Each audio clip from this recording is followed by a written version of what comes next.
Hey guys, it's Zach back with another review, this time of the GPX 2C. Actually, it's just my cat. I did not determine that the 2C was worth the price of admission. I did enjoy some of my time on the mouse, and it does have some distinct differences from the original GPX shape. However, it also maintains some of those key flaws, and the price tag is just far too high to justify holding on to. That being said, what were those key differences, and could you somehow still want to pick up this mouse? I wouldn't. Let's find out.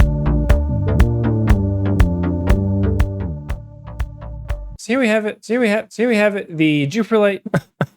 So here we have it, the GPX Superlight 2C, the compact version of Logitech's flagship. You've all heard of it, you all know it, potato. We just have a mini potato now. Looking to find out if it's baked? Stick around. But actually the Superlight 2C, GPX Mini, whatever you want to call it here from Logitech, a mouse that people have been asking for what, 5-ish years? It's been a thing that's been mentioned ever since I bounced back into the mouse scene like 2+ years ago. Shockingly, here it is. It's a fair bit smaller than a few other GPX clones, one of which I'll pull out later to take a look at 118 millimeters long, the standard GPX being 125 millimeters long. This is significantly smaller than the GPX and a noticeable amount smaller than those other clones, which does set it apart with the shape that it has. It's not a rerun of existing clones we have. Obviously, it has its flaws like the price, the fact that it is a GPX and has certain other issues we'll talk about here in a second, but there are some positives to talk about as well. So let's jump into what I do not like about this mouse. We're going to go with a different format on this video because why the hell not? The scroll wheel is honestly for me fine in normal use. The scroll does have that same issue that we've seen on previous GPXs. I believe sometimes the scroll will reverse or go up and down a little bit when you go in the opposite direction, potentially some phantom clicks and scrolls as well. It's just not good. It's still there. Previous other complaints we've had on the GPX include the side buttons. These are actually noticeably less mushy compared to the normal GPX, at least the copy that I have. I've tried I think 3 of them now. I don't think they really made any design changes per se. They just kind of work a little bit better on the smaller shell. Now, they're by no means the most tactile, best feeling side buttons. There is still a fair amount of side travel here. They're plenty functional in use, but they still don't feel amazing. They just feel a little bit better than the full-size GPX. And then the other thing people typically don't like, myself included, are the skates, and these have changed. The thing that they did to make these skates not completely suck was add a little bit of rounding to the edges. They were completely sort of like a sharp ridge there before, and magically that makes them feel a lot better on a lot of cloth pads. I will say I was someone who could use the previous GPX stock skates and be fine. I did almost always replace them with aftermarket because they weren't that great. The remaining properties of these skates seem to be pretty intact for me. They're not sluggish. They're fine changing directions. They're fine in static movements, fine in dynamic, not overly slow, and now a little bit rounded. They're still very thin here. That is a market improvement for what it's worth. We still have the puck here, which I removed for weight purposes, but it has the wireless charging capability with their G-Play mouse pad, whatever that's called. Can't imagine I would ever use that in my life. The skate design is interesting, right? We love the big front pad skate. Don't love this stupid back design. And then the sort of central sensor placement here. I guess we can talk about the rest of the mouse implementation wise. The clicks on this strike me as exactly the same as my GPX2. They are the same opticals. They're very tactile. I think they're very satisfying. I've actually been a fan of the GPX2 clicks since they came out. Even the heavier ones feel completely fine to me. They rebound very, very well. They're very spammable. The clicks on the GPX have never really been the issue. Not too much pre, not too much post. Not a lot of side-to-side play here either, honestly. Pretty big fan of GPX clicks for what it's worth. Crucify me. I've covered the side buttons. They're fine, a little bit better, not great. We've covered the slightly improved skates and the sensor position. Build integrity on this is actually a lot better than my GPX2. My GPX2 had a stupid amount of side flex. This, not really at all. Kind of built like a rock. Nothing causes any issues at all. Build integrity is pretty on point. The coating on this is the same. It's not amazing. It's not bad. It's fine for me. There's a lot of people who don't like it. If you didn't like previous GPX coatings, you won't like this one, which is what it is. So really the overall implementation on this is slightly better than a normal GPX. Still not amazing. Still decidedly a GPX. Not a paradigm shift. Not going to change your life. It's a GPX, man. As far as the shape goes, which is honestly the most interesting part of the video, as you can see here, we don't have the ridge, hump, whatever you want to call it, bump here that the GPX typically has. That is not present here on the 2C. However, again, as I mentioned, we have shrunken quite a bit, and that is massively apparent here. This is a completely different size class for a mouse. This, I would say, is on the larger side, but it will probably fit a lot of people's hands because it's narrower, but not too narrow, and lower profile, but has some hump presence. This is a small mouse. 118 millimeters is definitely tiny. It's in line with something like the Corsair Saber V2 Pro as far as length goes. Review for this may be coming, I don't know. It's just not compelling at all. But some notable things here. This is not just a scaled down GPX. They actually maintained the hump height more or less, which feels amazing because for how small this is, you need some hump support to make a claw grip, for me at least, relaxed claw comfortable, and this does that. The click height remained the same, and there is some scaling down as far as both the back flare and the width here. And the other thing I want to point out about the shape here is this does feel like a mini GPX, but there are decided differences. Like even looking at this from the bottom, you can see how the bottom profile, it changes, right? Because of how the length of this mouse has been shortened, the back flare here takes up a larger portion of the mouse. Like they didn't really shrink the amount of the mouse that is back flare that much. It causes this taper here to occur more quickly for where your thumb is placed. So I actually found myself with my thumb forward of that initial taper, which you may or may not like. And as you can tell from the skate size and just the overall width, it almost makes the front feel narrower, which is something that I do like. On the GPX2, the back flare and the front flare here are almost at equal points, but as you can clearly see here, the back flare is wider on the mouse than the front part of this mouse is here. Now, it's not as defined as a mouse like the OP1, which I really love it on, but you actually can feel that difference in hand, and it's something that I really enjoy. As far as how this fits my hand, my 19x10 hands with my grip fit just fine on a GPX. If I were to palm it as well, my fingers would still hang out the front here, just like that. Switching to the 2C though, if I do my relaxed claw grip, look at the amount of finger overhang I have there. For me, that's actually fine. If I were to palm it, as you can see again, significantly smaller of a mouse here. That being said though, for my 19x10 hands, I find this mouse size to be perfect. I love mice right in this 118 millimeter length range, and I do actually prefer the 2C to the Superlight. I think it is actually a compelling mouse shape-wise because of the differences that sort of arise based on how the dimensions were shrunk. As you can see here, the back part of the mouse, a much larger, like 60% of the length of the mouse, whereas on the GPX, it's almost like a 50-50 split. Again, a huge difference that you can feel in hand. And one more thing, like even this sort of like taper here, it just feels more defined, more obvious, more in your face, a little bit less potato because of the amount of length we have on the mouse here is smaller, for which those shape differences occur. I guess for lack of a better term, cakes shape. So we'll jump now into value and performance. Neither of these mice are good value, straight up, end of story. If you can find this used for $80, you don't feel too bad about it, maybe 70, but there are GPX clones that are very compelling that honestly cost less, that have armor and opticals that feel great. They've got better skates, better coatings, so like it's hard to argue for a GPX in a lot of ways. The performance on these, top tier, very good as far as the sensor implementation goes. This performs in my testing the exact same as the GPX2 as a DeX, absolutely no complaints there. But again, value-wise, would I ever recommend anyone to buy this? If you're swimming in money, or if you're just that curious, maybe get it from Amazon so you can return it if you don't like it. For the average person though, no, I'm going to go ahead and recommend you just wait for MCho's, ATK, Rapoo, ROM to make their 2C clone, not necessarily a GPX Mini. Again, as I mentioned, other clones exist. For example, this Aloe V9, which falls distinctly in the middle of these mice as far as length goes. How to really display this? I guess here is GPX versus Aloe V9, which I believe is 121 millimeters, so 4 millimeters less than the GPX, which is the same size as like the MCho's A5, AX5. But we have another 3 millimeters to go, almost the same from the GPX to like the Aloe V9 to get to the 2C. You can still see how markedly smaller this is, and how on like the V9, for example, we're still like a 50-50 split to like back to mid hump, mid to front. As you can see, I've not tested the V9 yet, but again, you can see they did it differently, right? They shrunk the GPX shape down, but there's a more defined slight hourglass there, and then the front here flares out again, right? So this like everyone's done like a GPX, and that's more like the original GPX, right? As far as the front goes, but not this taper. So everyone's done like a GPX mini-ish clone. Not everyone, but enough people have, but none of them have done it exactly the way Logitech does, which does set this apart. It's a smart move from them. It differentiates this in the market as far as the shape goes. For those of you wondering, this is like the Ala SC900 in almost every way, but it's just slightly better. Like this is what a good side button implementation feels like, and the armor and opticals in this just feel much better than the TC opticals. Review will come at some point in my life. But back to the 2C here, like I said, the only compelling reason to get this and spend a ridiculous $160 is if you are dying to try this actual, very small, super mini GPX 2C. I would suggest if you have a mouse you like, just be patient. Again, wait for the clones of the 118 millimeter length GPX that sort of mimic this shape design to come out if you really want to try it. Get a friend's, wait for a used one to at least go to like $100. Don't spend your full money on this. Don't encourage Logitech's prices. But I mean, if you're like me and you're that curious, I guess I won't stop you. But that's honestly about all I can think to say about this GPX 2C, the GPX Mini. It's a mouse. It's maybe not exactly what we expected, a bit smaller than you would have thought. Not a ton of intentional improvements in my estimation. Like I said, I think the shell size difference This really is just what made these buttons a little bit more tactile for me. Plenty of people have said they felt the same to them. Really, the changes are the shape and the slightly better rounded skates. Beyond that, you're getting a GPX that's a lot smaller. It will perform very well for you. They'll have the same clicks as the GPX 2. It's going to cost you much, and in the end,